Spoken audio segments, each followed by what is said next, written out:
नमस्कार, कैसे हैं आप लोग?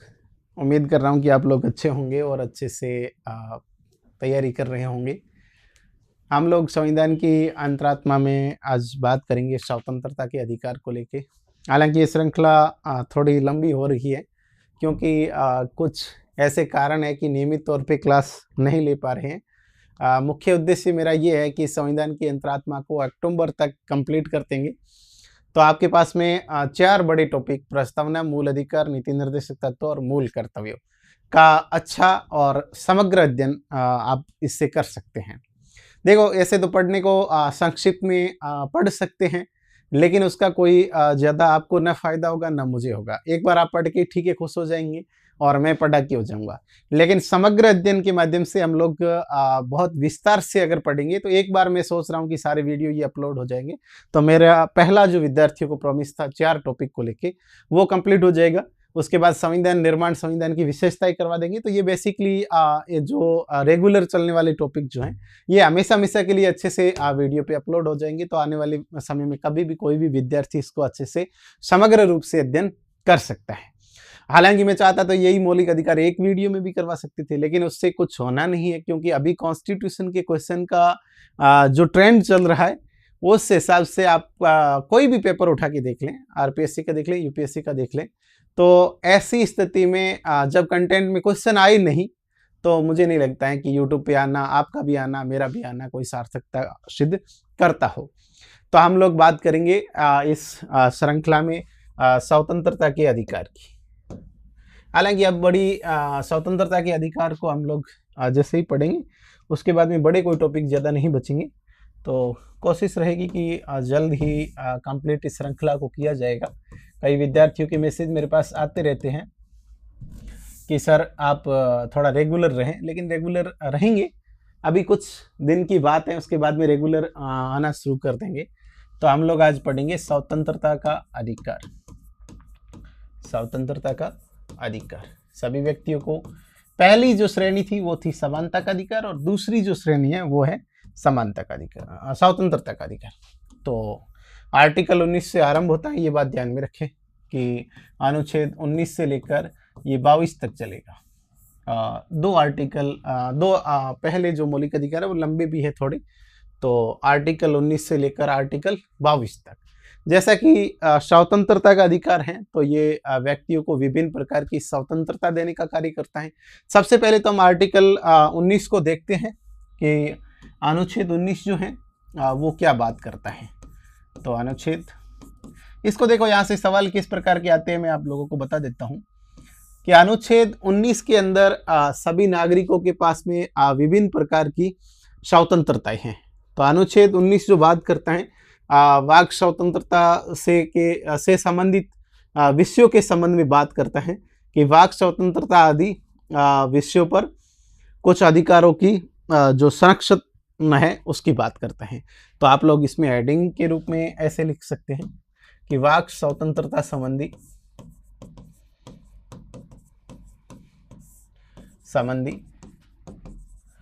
अधिकारों का संरक्षण।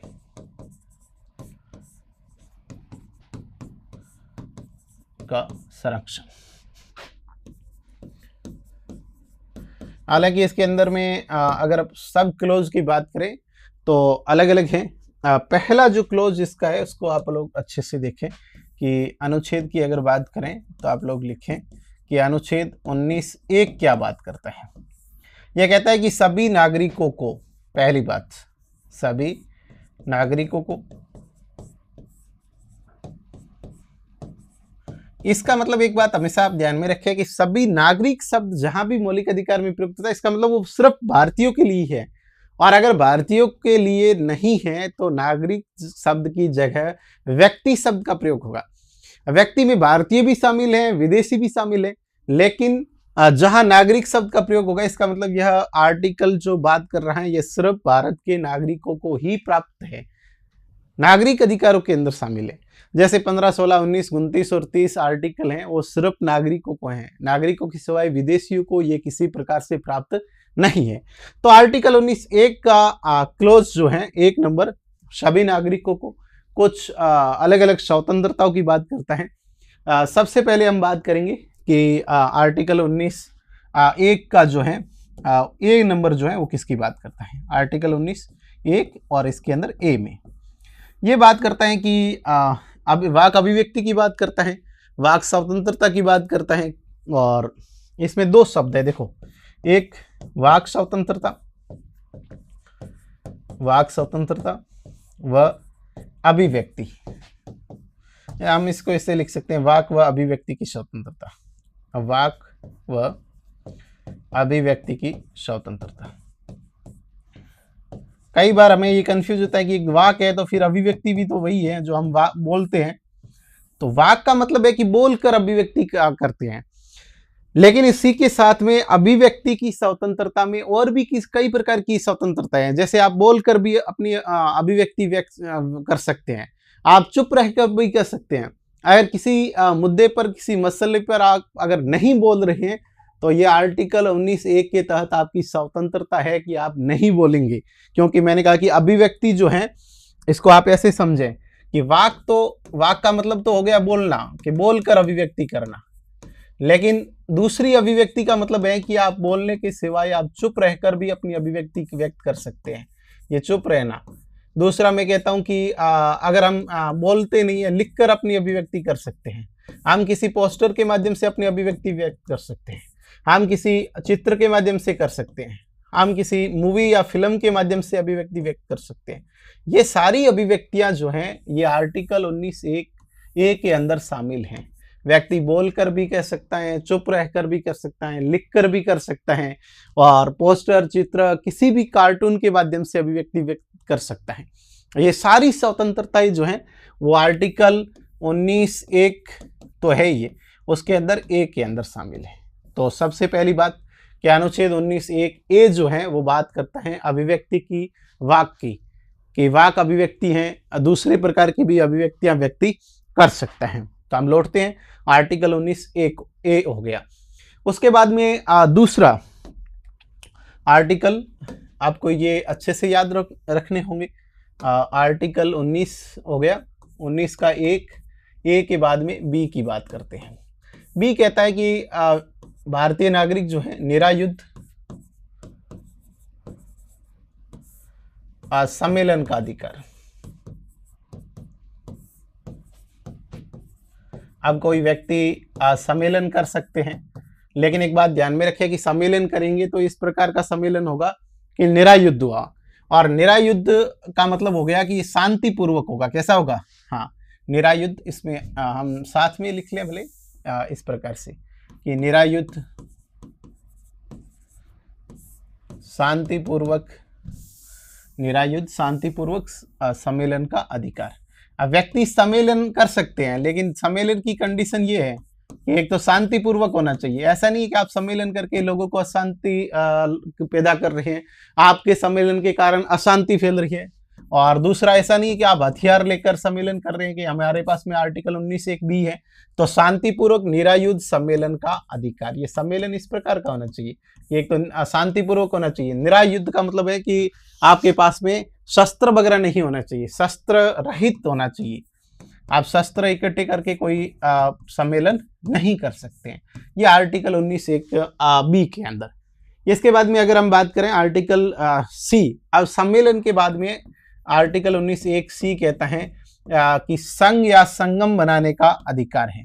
तो आप लोग संघ बना सकते हो, वह संगम बनाने का अधिकार, संगम बनाने का अधिकार। तो संघ या संगम बनाने का अधिकार जो है वो आर्टिकल 19(1) सी में है।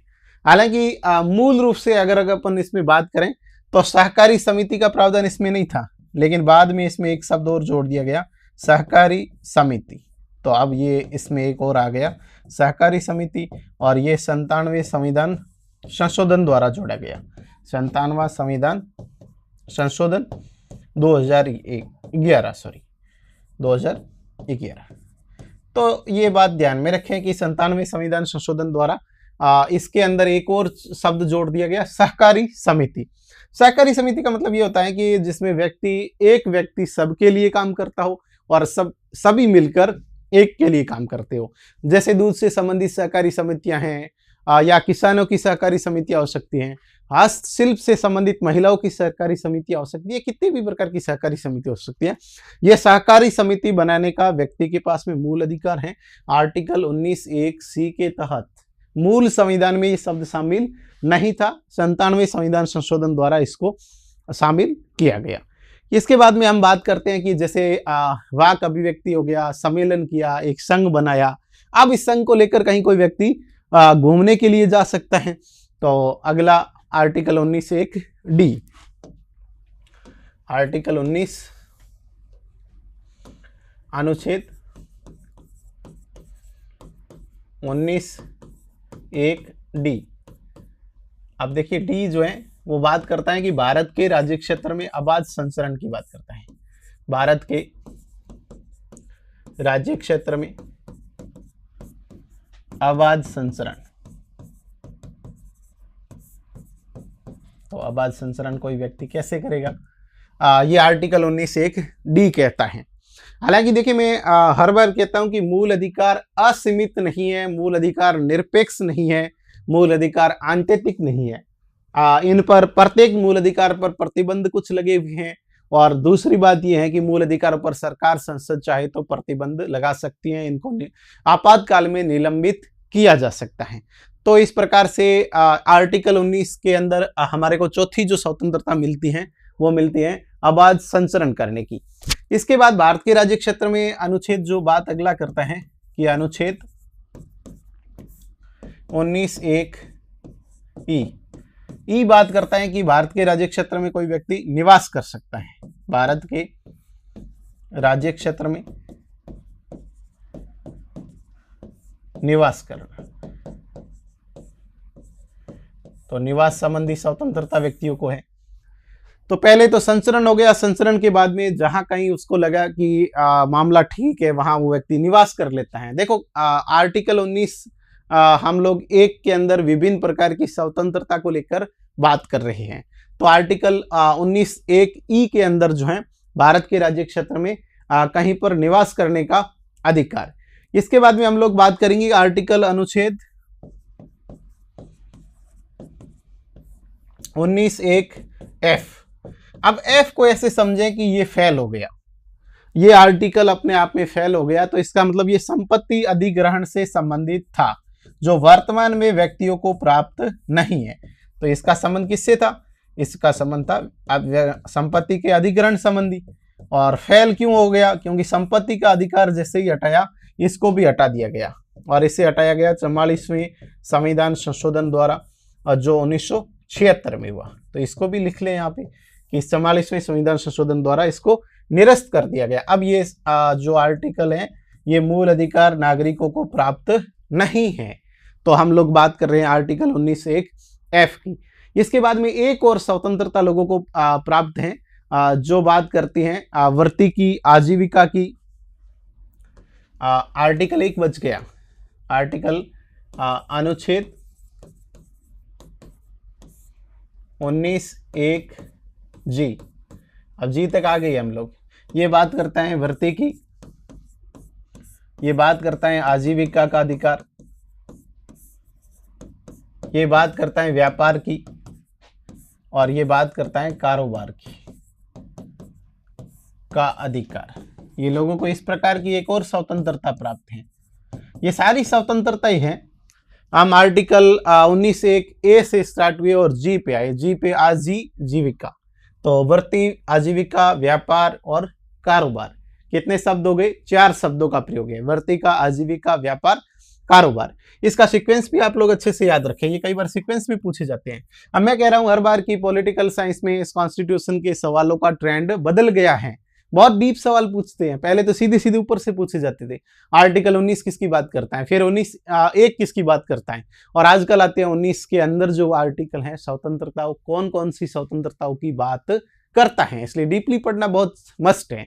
तो हम लोग बात कर रहे हैं इस प्रकार से। एक बार आप देख लें कि आर्टिकल 19 को ऐसे याद रखें कि आर्टिकल 19(1) जो है वो बात करता है विभिन्न स्वतंत्रता की। इसको बेसिकली कैसे याद रखें, विभिन्न स्वतंत्रता। और सबसे पहली व्यक्ति को जो स्वतंत्रता प्राप्त होनी चाहिए, वाक अभिव्यक्ति की होनी चाहिए। नहीं तो अगर बोलोगे नहीं, अभिव्यक्ति नहीं करोगे, तो न समूह बनेगा, न संघ बनेगा, न सम्मेलन होगा, न जाना होगा, न कहीं रहना होगा, न व्यापार करना होगा। तो सबसे पहली ए से मतलब आप समझिए कि इस आर्टिकल के ए के अंदर वाक अभिव्यक्ति स्वतंत्रता, वाक प्लस अभिव्यक्ति हो गया।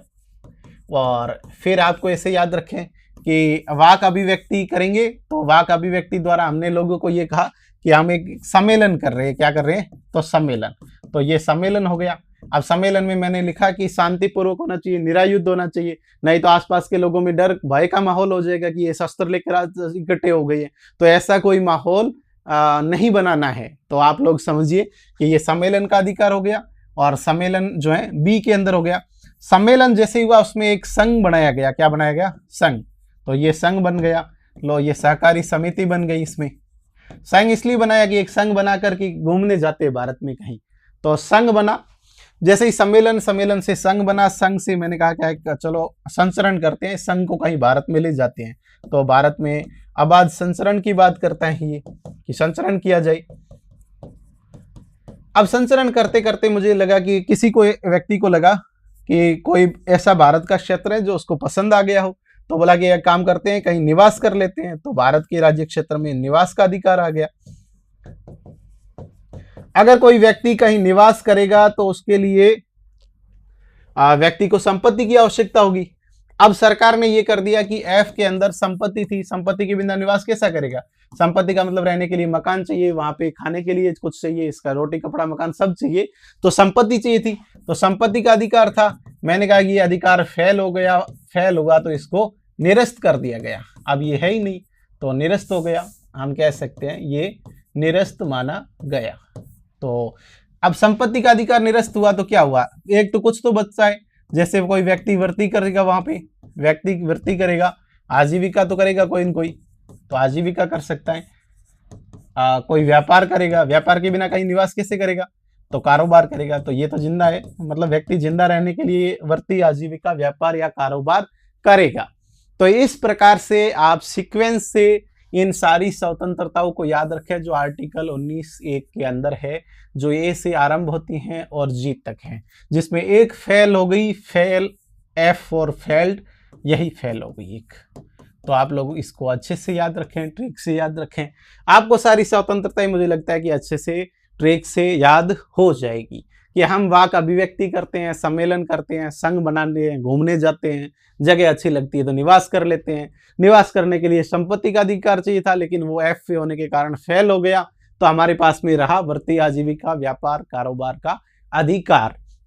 हालांकि जब संक्षिप्त में इस प्रकार की क्लासेस चलेंगी तो अपन इतना शॉर्ट में इनको पढ़ने की कोशिश करेंगे। अब हम लोग बात कर रहे हैं कि क्या ये आर्टिकल 19(1) के अंदर विभिन्न प्रकार की स्वतंत्रताएं जो दी गई हैं, क्या ये निर्बाध है? इस पर किसी प्रकार का बंधन नहीं है। क्या ये आंतरिक है, एब्सोल्यूट है अपने आप में, कि इस पर कोई प्रतिबंध नहीं लगा सकते हैं? अगर प्रतिबंध लगा रखे हैं तो मौलिक अधिकारों के किस आर्टिकल में लगा रखे हैं? तो जैसे हमने ये स्वतंत्रताएं देखी है, अब आगे आर्टिकल 19(1) क्लोज हुआ है। आगे के क्लोज इन पर प्रतिबंध लगाने का कार्य करते हैं।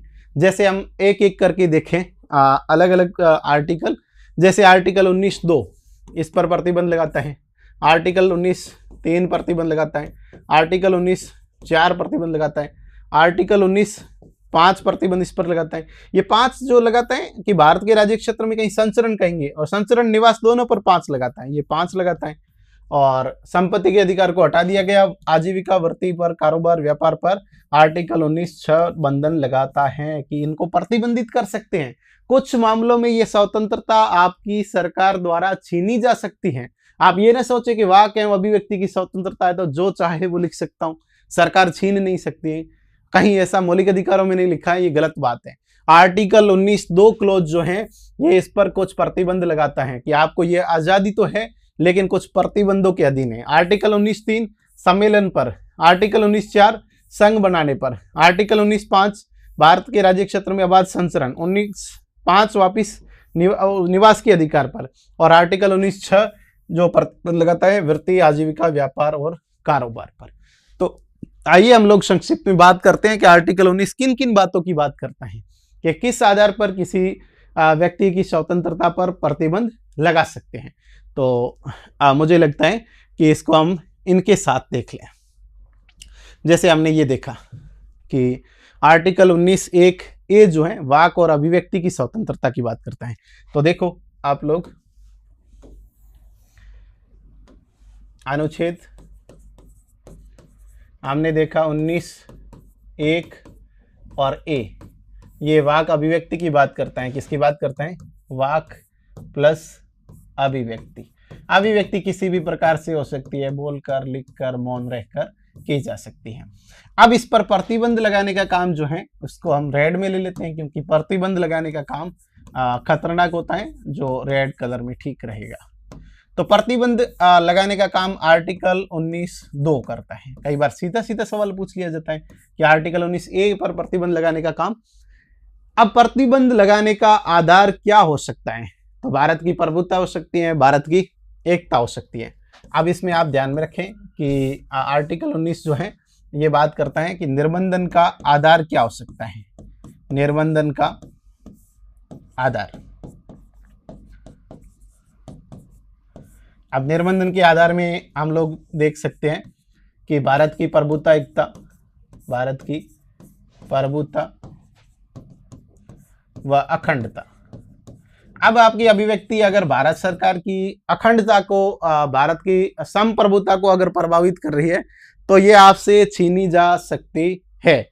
दूसरी अगर हम बात करें कि इसमें राज्य की सुरक्षा भी शामिल है, कि आपकी अभिव्यक्ति से राज्य की सुरक्षा अगर खतरे में है तो आपको इस प्रकार की स्वतंत्रता नहीं दी जाएगी। इस बात को अच्छे से ध्यान में रखें।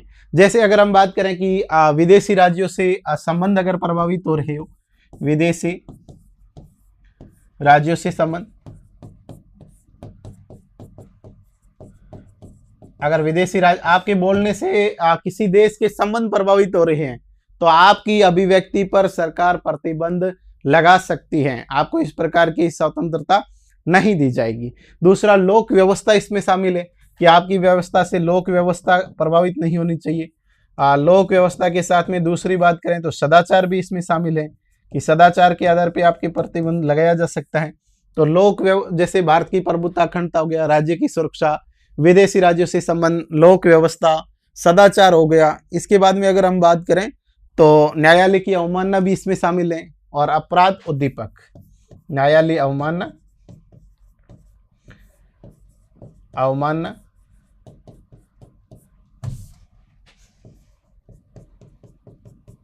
व अपराध उद्दीपक। अपराध उद्दीपक का मतलब होता है कि आपके बोलने से अगर आपराधिक घटनाएं बढ़ रही हैं तो आपराधिक उद्दीपक के आधार पे, अपराध को बढ़ाने वाली गतिविधियों के आधार पे आपकी स्वतंत्रता प्रतिबंधित, निर्बंधित हो सकती है। तो इन बातों को अच्छे से ध्यान में रखें कि इस प्रकार की स्वतंत्रताएं, इस प्रकार की बातें जो है आपकी स्वतंत्रता को प्रभावित कर सकती है। यह आर्टिकल 19 दो बातें करता है।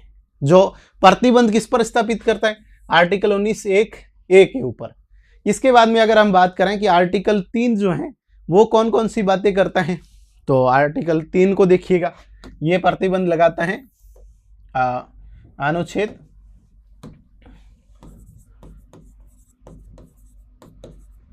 19(1)(b) पर। अब बी किसकी बात करता है? बी बात करता है, मैंने कहा कि वाक अभिव्यक्ति के बाद में हम सम्मेलन की बात करते हैं। अगर सम्मेलन आप करेंगे, निरायुध सम्मेलन, तो सम्मेलन से क्या हो सकता है? सम्मेलन से क्या प्रभावित हो सकता है बताओ भाई? इसे दिमाग में रखें कुछ बात, कि सम्मेलन करने से लोक व्यवस्था प्रभावित हो सकती है। तो निर्बंधन किस बात पे लगाया जा सकता है? लोक व्यवस्था के आधार पे। एक तो लोक व्यवस्था, दूसरा सदाचार हो सकता है। अब अगर व्यवस्था या लोगों के बीच का सदाचार जो है अगर वो प्रभावित हो रहा है तो ऐसी स्थिति में मैंने कहा कि इसको निर्बंधित कर सकते हैं। दूसरा, भारत की प्रभुत्ता और अखंडता भी हो सकता है इसमें, भारत की प्रभुत्ता, भारत की संप्रभुता व दूसरा अखंडता। अगर आपके सम्मेलन से ये सब कुछ, अगर इसमें से कोई भी बात प्रभावित हो रही है तो ऐसी स्थिति में आपके अधिकार जो हैं प्रभावित हो सकते हैं, निर्बंधित हो सकते हैं, प्रतिबंधित हो सकते हैं। ये ध्यान में रखें कि मूल संविधान में नहीं था, ये 16वें संविधान संशोधन द्वारा जोड़ा गया। तो 16वां संविधान संशोधन जो है वो इसकी बात करता है। इसको अच्छे से ध्यान में रखें कि भारत की प्रभुता अखंडता जो है आर्टिकल 19(1)(b) के ऊपर निर्बंधन में वो मूल संविधान के अंदर शामिल नहीं था। तो इसको किस संविधान संशोधन द्वारा जोड़ा गया? तो आप लोग अच्छे से याद करें कि 16वें संविधान संशोधन के द्वारा इसको जोड़ा गया, जो 1963 का है। तो ये बात करता है आर्टिकल 19(1)(b) पर प्रतिबंध लगाने की बात जो है आर्टिकल 19(3) करता है। तो ये प्रतिबंध कौन सा आर्टिकल लगाता है इस पर प्रतिबंध लगाने वाला अनुच्छेद 19(3).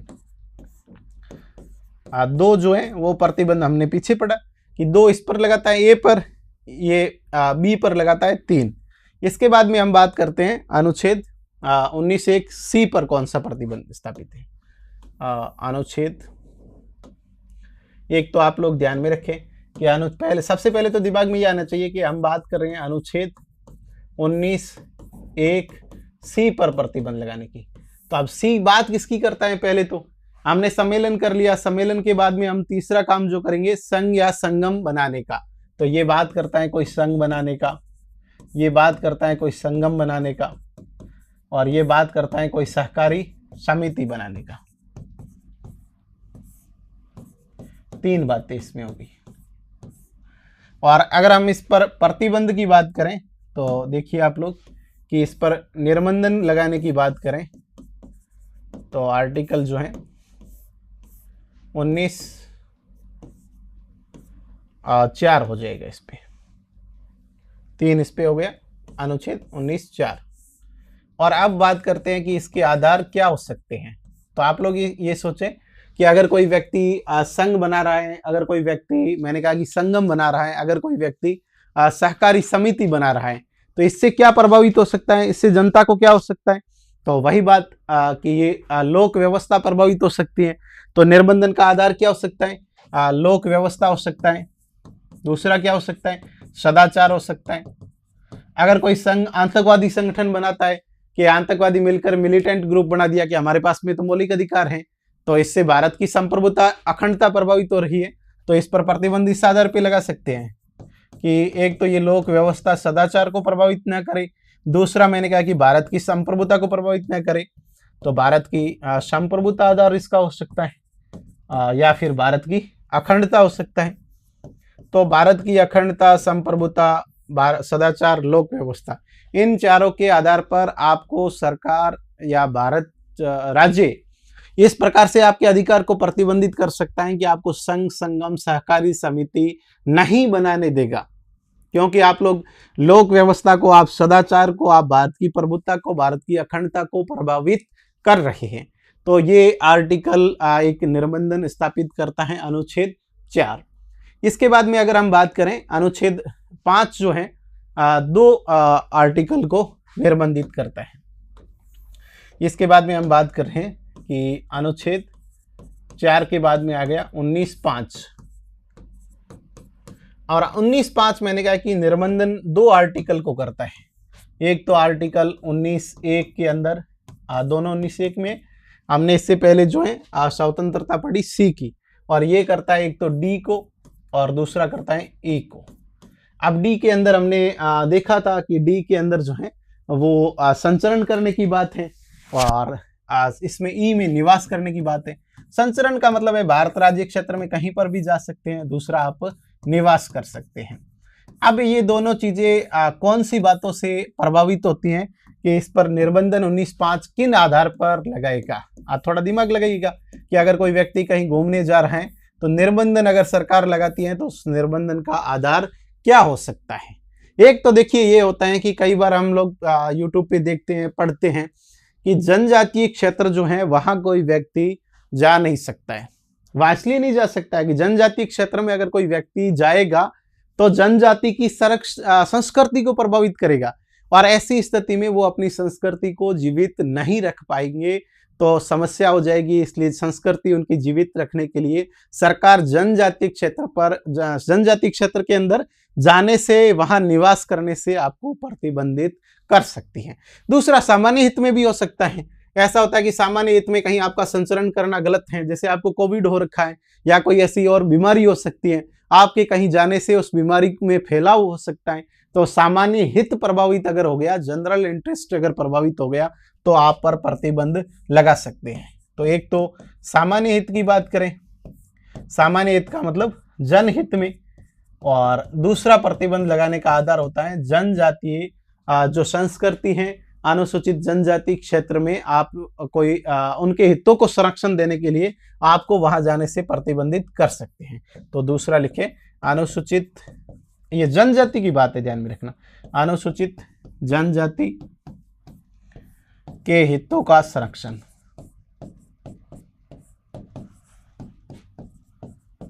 तो ये दो बातें हो गई।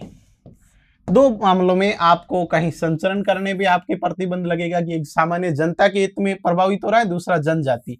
अनुसूचित जनजाति क्षेत्र में नहीं जाने देने का कारण उनकी संस्कृति को संरक्षित करना होता है। इस बात को आप लोग अच्छे से ध्यान में रखें।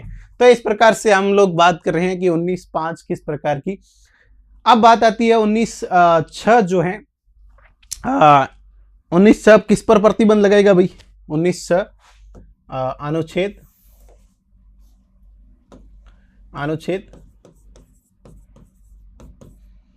19(6).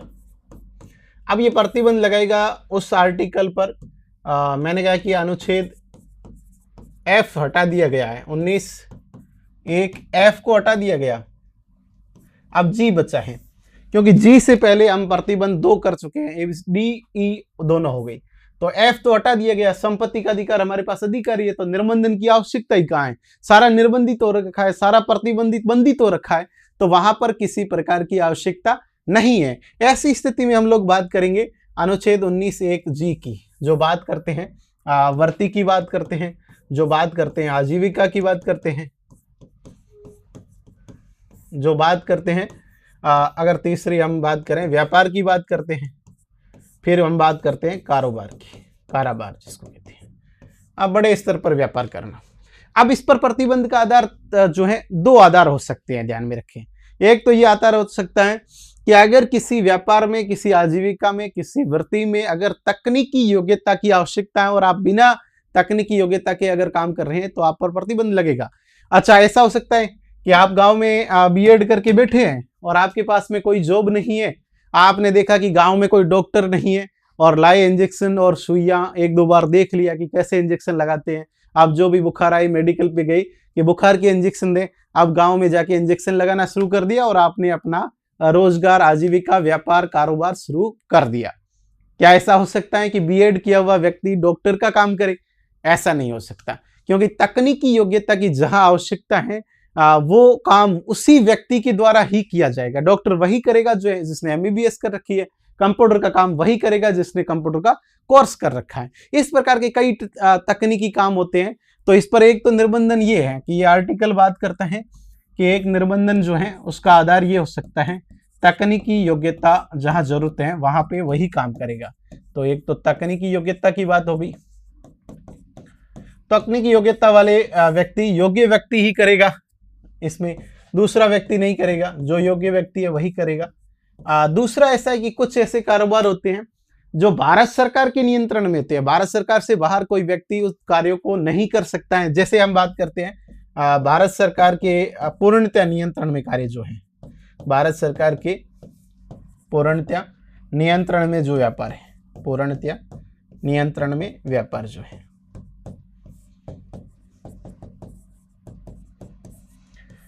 अब भारत सरकार के पूर्णतः नियंत्रण में जो व्यापार है, जैसे हम बात करें कि कोई व्यक्ति ये कहे कि मैं एक काम करूंगा, मेरी छोटी सी ट्रेन लेता हूं और उस ट्रेन में सवारियां भर के एक दिन ले जाऊंगा कहीं, एक दिल्ली से जयपुर, दूसरे दिन जयपुर से दिल्ली आऊंगा, और वो कहता है कि मैं खाली जिस समय पटरी खाली होगी उस समय ही चलाऊंगा, बाकी चलाऊंगा नहीं। क्या कोई व्यक्ति ऐसा कर सकता है? व्यक्ति ऐसा नहीं कर सकता है, क्योंकि रेलवे पर अधिकार एकमात्र किसका है? भारत सरकार का है। या फिर कोई व्यक्ति ये इच्छा जाहिर कर दे कि मैं कारोबार व्यापार में कुछ परमाणु बम जैसे बनाना चाहता हूं ताकि कोई छोटा मोटा देश मेरे से खरीद सके। लेकिन मैंने कहा कि जो कार्य प्रतिबंधित हैं, जो कार्य सिर्फ भारत सरकार कर सकती है, वो कोई व्यक्ति वृत्ति के रूप में, आजीविका के रूप में, व्यापार के रूप में, कारोबार के रूप में नहीं कर सकता। तो ये निर्बंधन आर्टिकल 19(6) लगाता है, जो आर्टिकल 19(1) जी के ऊपर। जी से आजीविका होता है, व्यापार होता है, वृत्ति होता है, कारोबार होता है। तो इस प्रकार से हमने आर्टिकल 19 को बहुत अच्छे से पढ़ा कि आर्टिकल 19(1) के अंदर विभिन्न प्रकार की स्वतंत्रताएं है। बाकी सारे क्लोज जो हैं वो दूसरे, मैंने कहा कि जो स्वतंत्रताएं दी गई हैं एक के अंदर, उस पर प्रतिबंध, निर्बंधन, प्रतिबंधन, बंधन लगाने का कार्य करता है। तो आप लोग, उम्मीद कर रहा हूं कि आर्टिकल 19 को बहुत अच्छे से पढ़ चुके हैं। अब हमने पढ़ा कि आर्टिकल 19(1) ए से लेकर जी तक आते हैं, विभिन्न प्रकार की स्वतंत्रताएं हैं। कई ऐसे हमारी स्वतंत्रताएं जो स्पष्ट तौर पे लिखी तो नहीं गई है, लेकिन सुप्रीम कोर्ट या फिर हाई कोर्ट के विभिन्न केसेस के माध्यम से उन्हें न्यायालय ने ये कहा कि इसके अंदर कुछ और शक्तियां निहित हैं, निहित शक्ति जिसको हम कह सकते हैं, अंतर्निहित स्वतंत्रता की बात कर सकते हैं। न्यायालय कहता है कि कुछ स्वतंत्रताएं जो हैं लिखी तो नहीं गई है, लेकिन वो स्वतंत्रताएं उनमें दी जा सकती है। हम कुछ सुप्रीम कोर्ट के केसेस के बारे में बात करेंगे और उसके तहत मिलने वाले अधिकारों के बारे में भी बात करेंगे, ताकि आप लोगों के पास में ये बेसिक डिटेल हो जाए कि आर्टिकल 19(1) जो है उसके अंदर कौन सी स्वतंत्रताएं निहित है। तो हम लोग बात कर रहे हैं, देखो 2 आर्टिकल है। एक तो आर्टिकल 19 है जो अधिकारों का समूह है, जिसमें कई प्रकार के अधिकार है। दूसरा अनुच्छेद 21 है, जिसमें भी कई प्रकार के अधिकार है। तो हम दोनों को देख लेंगे, 21 को 21 में पढ़ेंगे। अभी हम बात कर रहे हैं अनुच्छेद 19 में, अनुच्छेद 19(1) में निहित स्वतंत्रता। हालांकि ये केसेस बहुत संख्या में ज्यादा है, महत्वपूर्ण केसेस की बात करेंगे जो अक्सर इस प्रकार के केस पूछे जाते हैं कि विभिन्न स्वतंत्रताओं से संबंधित जो केस है उसमें कौन कौन से सुप्रीम कोर्ट के केस आपको याद रखने चाहिए। तो हम बात कर रहे हैं कि विभिन्न अनुच्छेद 19(1) के अंदर विभिन्न स्वतंत्रता से संबंधित जो अधिकार निहित किए गए हैं न्यायपालिका के द्वारा, उसको लेकर हम चर्चा करते हैं। सबसे पहले ध्यान रखें कि इसके अंदर प्रेस की स्वतंत्रता का भी उल्लेख है। आपसे पूछा जा सकता है कि प्रेस की स्वतंत्रता कौन से अनुच्छेद में उल्लेखित है। तो आप याद रखें, प्रेस से संबंधित प्रिंट मीडिया हो चाहे मल्टीमीडिया हो, इससे संबंधित स्वतंत्रता आर्टिकल 19(1) ए के अंदर निहित है। वैसे इसमें तो आप आर्टिकल भी लिख लें, आर्टिकल 19(1) ए के अंदर निहित है। तो इस प्रकार की स्वतंत्रता, प्रेस की स्वतंत्रता अभिव्यक्ति के अंदर शामिल है, जो सैकल पेपर्स बनाम यूनियन ऑफ इंडिया 1962 का है। ये बात भी पूछा जा सकता है आपको, सैकल पेपर्स बनाम यूनियन ऑफ इंडिया 1962 का केस है ये। तो ध्यान में रखें कि प्रेस की स्वतंत्रता इसके अंदर शामिल है। इसके बाद में अगर हम बात करें तो दूसरा, विदेश जाने का अधिकार, विदेश जाने का अधिकार, ये आपकी स्वतंत्रता में शामिल है। ये आर्टिकल 21 में भी शामिल है। तो विदेश जाने का अधिकार जो है ये मेनका गांधीवाद के नाम से जाना जाता है, मेनका गांधीवाद। ये 1978 का है। हालांकि इन वाद के बारे में विस्तार से कभी चर्चा करेंगे कि मेनका गांधी का पासपोर्ट जब्त किया भारत सरकार के द्वारा, और इसके बाद में मेनका गांधी सुप्रीम कोर्ट में जाती हैं। इस केस के माध्यम से ये कहा कि पासपोर्ट किसी का जब्त नहीं कर सकते, किसी भी व्यक्ति को विदेश जाने का अधिकार है। तो इस प्रकार से विदेश जाने का अधिकार, प्रेस की स्वतंत्रता। इसके बाद में हम बात करेंगे जो सूचना का अधिकार अधिनियम भी इसी के अंदर शामिल है। तो सूचना का अधिकार, तो ये कई बार पूछा जाता है कि प्रेस की स्वतंत्रता, दूसरा पूछा जाता है कि सूचना का अधिकार जो है वो के कौन से अपने मौलिक अधिकार में है या फिर किस आर्टिकल के अंदर शामिल किया गया है। तो आप लोग ध्यान में रखें। इसके बाद में राष्ट्रीय ध्वज फहराने का अधिकार, राष्ट्रीय ध्वज फहराने का अधिकार,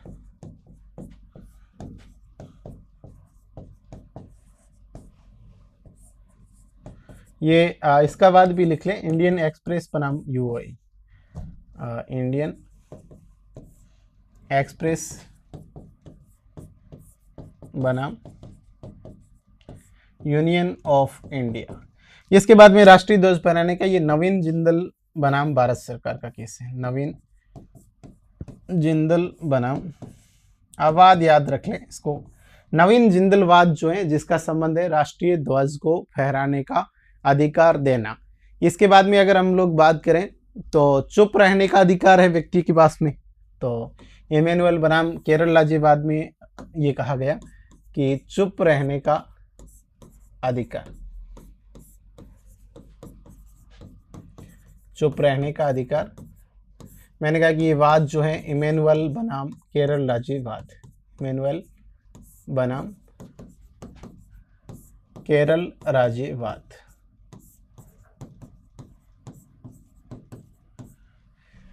तो व्यक्ति चुप रहने का अधिकार भी आर्टिकल 19 के अंदर शामिल है। इसके बाद में अगर हम बात करें कि व्यक्तियों को बंद कुछ करने का, भारत बंद करने का अधिकार है, सॉरी हड़ताल का अधिकार है, नॉट फॉर क्लोज, हड़ताल का अधिकार। लेकिन हड़ताल के अधिकार में ध्यान में रखना कि बंद का अधिकार शामिल नहीं है। हड़ताल का अधिकार है लेकिन व्यक्तियों को बंद करने का अधिकार नहीं है, बंद करने का अधिकार नहीं है, इस बात को ध्यान में रखें। तो हड़ताल का अधिकार जो है, हालांकि हड़ताल के अधिकार से संबंधित इंडियन कम्युनिस्ट पार्टी का एक वाद है, याद रखें, इंडियन कम्युनिस्ट पार्टी।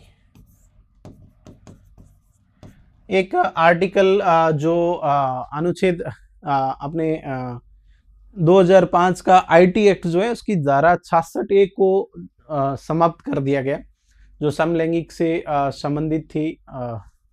तो आप लोग ध्यान में रखें कि धारा आईटी एक्ट की धारा 66A जो है वो इंटरनेट के माध्यम से कोई व्यक्ति अभिव्यक्ति करता है उससे संबंधित थी। तो आप लोग इसमें भी एक भी और पढ़ लें कि 2005 की आईटी एक्ट जो है, जो अभिव्यक्ति आईटी के माध्यम से कोई करता था, 66A, इसको क्या कर दिया गया सरकार के द्वारा, सुप्रीम कोर्ट ने इसको निरस्त कर दिया, अब ये लागू नहीं है। तो आईटी के माध्यम से भी कोई व्यक्ति विभिन्न मीडिया के, सोशल मीडिया के माध्यम से भी अपनी अभिव्यक्ति कर सकता है, उस पर सरकार किसी प्रकार का प्रतिबंध नहीं लगा सकती है। हालांकि आईटी एक्ट 2005 की धारा 66A इस पर प्रतिबंध लगाती थी, लेकिन श्रेया सिंगल वाद में इसको हटा दिया गया। तो याद रखें, श्रेया सिंगल बनाम UAE, union of India, UOI, इस केस में इसको हटा दिया गया। तो इस प्रकार से काफ़ी अधिकार हैं जो आर्टिकल 19(1) में निहित हैं, कुछ आर्टिकल 19(1)(a) के अंदर निहित हैं। इस प्रकार से हम लोग बात कर रहे थे कि आर्टिकल 19 स्वतंत्रता का अधिकार अपने आप में कितना विस्तृत है। तो संविधान की अंतरात्मा सीरीज के अंदर आर्टिकल 19 को हमने अच्छे से पढ़ लिया है। आगे हम बात करेंगे आर्टिकल 1 की क्लास में स्वतंत्रता के लगभग तीनों अधिकारों को पढ़ लेंगे। उसके बाद 4-5 क्लास में मूल अधिकारों को कंप्लीट करके हम नीति निर्देशक तत्वों की ओर बढ़ेंगे। आप सभी विद्यार्थियों का पुनः बहुत बहुत आभार, धन्यवाद। आप लोग इस चैनल को, अपने चैनल को देखें और इससे कुछ सीखें, यही मेरा एक प्रयास है। धन्यवाद प्यारे विद्यार्थी।